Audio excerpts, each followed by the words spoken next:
Oi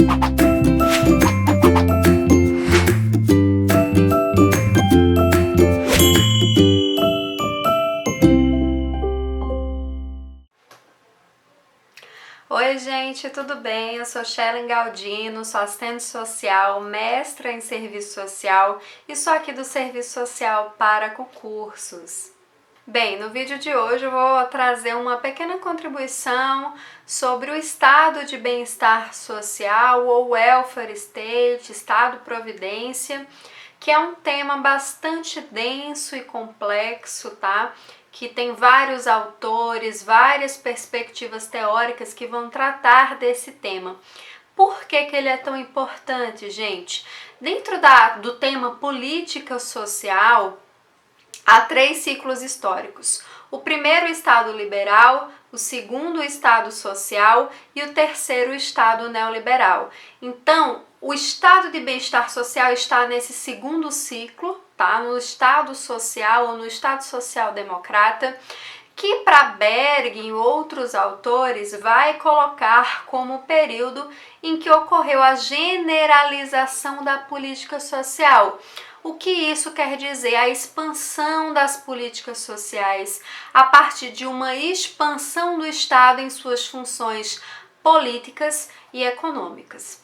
Gente, vamos então direto ao ponto, certo? Não vou aprofundar muito, quero trazer apenas os principais elementos.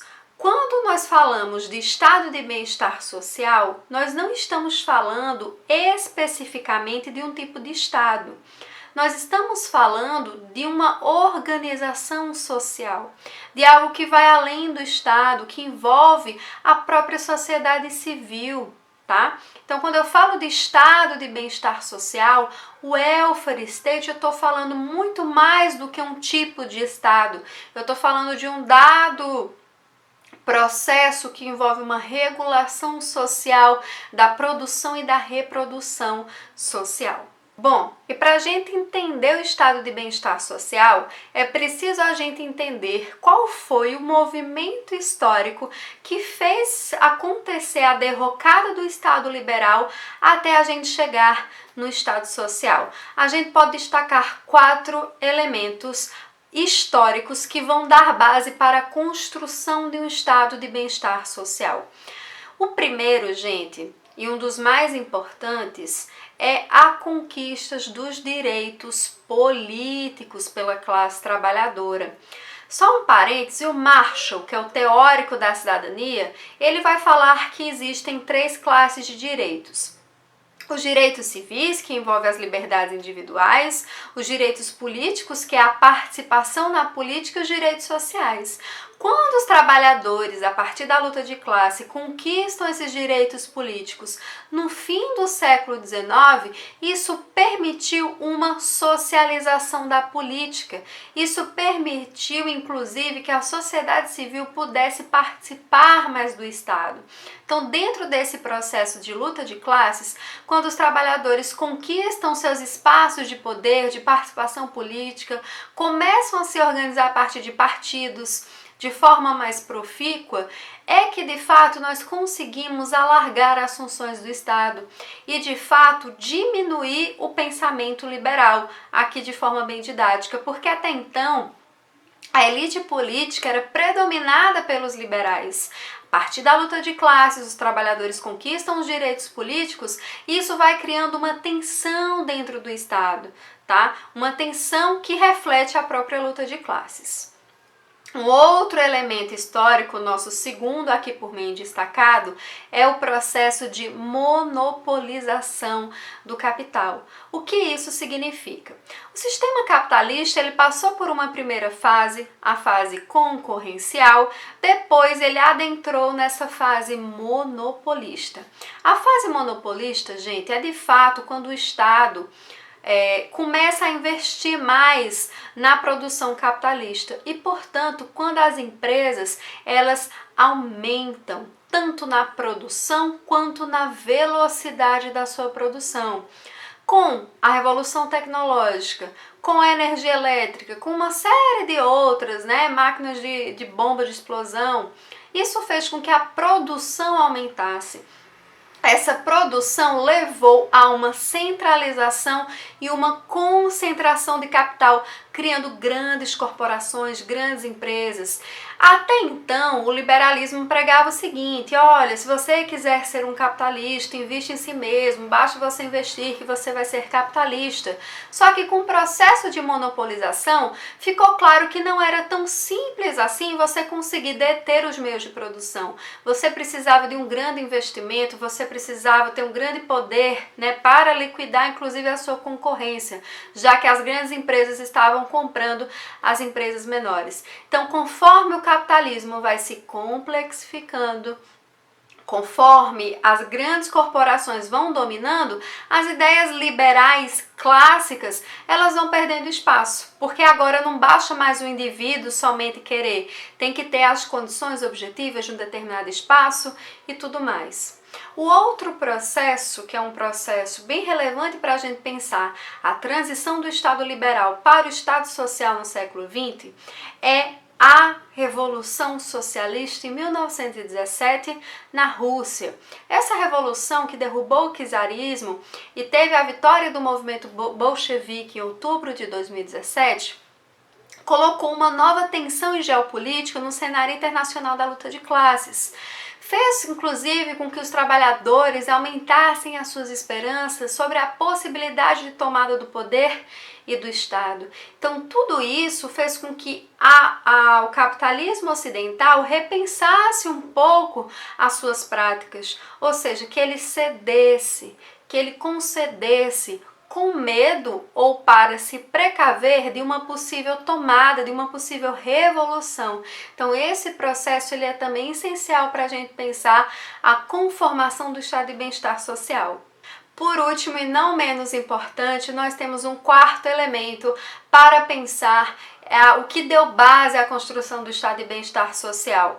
A crise de 1929, aquela famosa Grande Depressão, o crack da Bolsa de Nova York.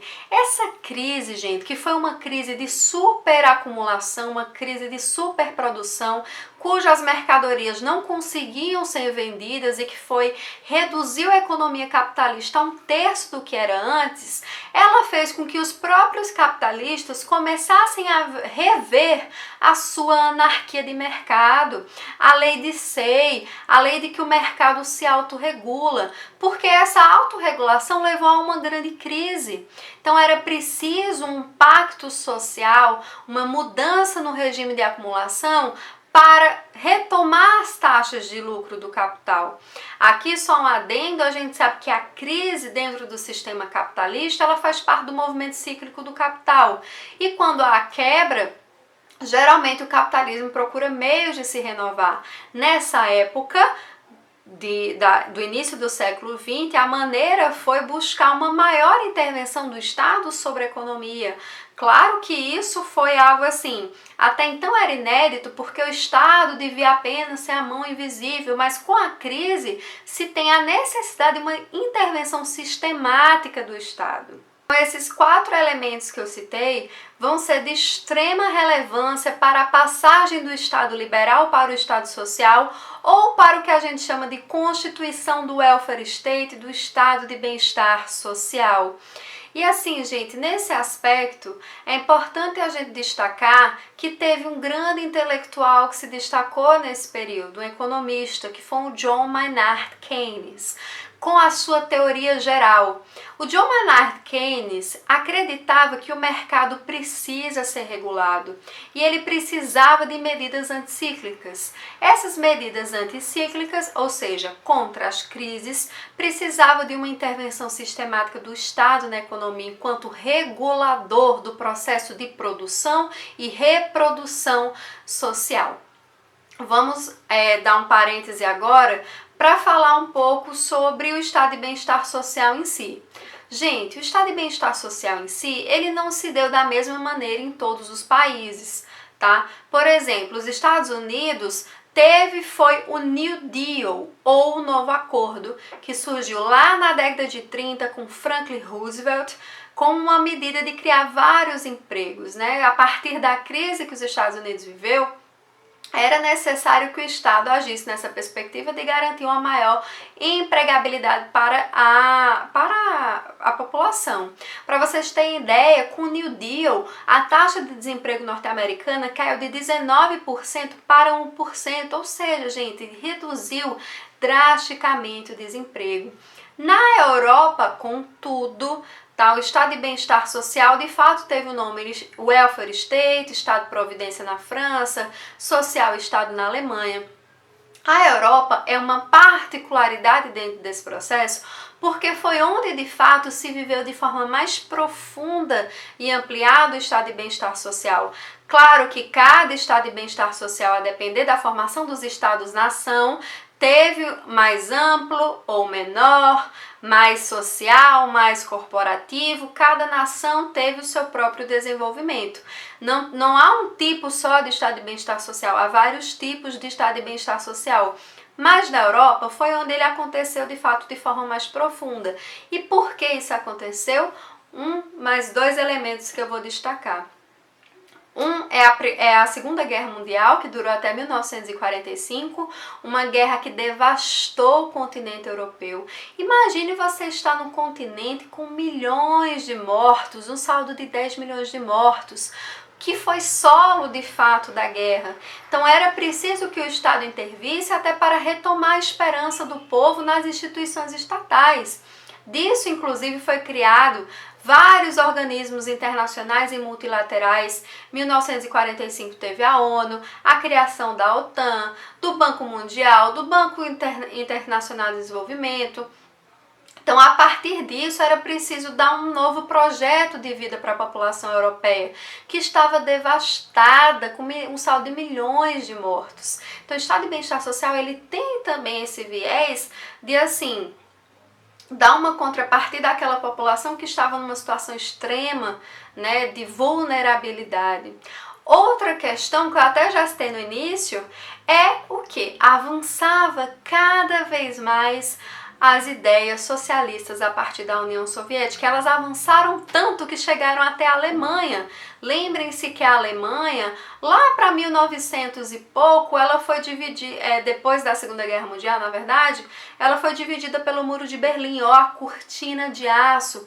Então havia uma grande tensão política, que foi chamado de Guerra Fria, né, de uma disputa ideológica entre as ideias socialistas e as ideias capitalistas. Então, para assim precaver esse avanço, para prevenir que não chegassem essas tomadas do Estado na Europa, é que a burguesia vai o quê? Ceder os seus anéis para não perder os dedos, ela vai conceder. Claro que o estado de bem-estar social é também na história um processo de conquista, mas é também um processo de concessão e pactuação para manutenção do poder hegemônico da burguesia que estava se sentindo ameaçada pelos avanços das ideias socialistas. Então, todo esse cenário pós-Segunda Guerra Mundial é que vai dar pilar para a gente pensar o estado de bem-estar social. É criada toda uma nova geopolítica, uma nova ordem social e nada melhor do que um novo tipo de organização social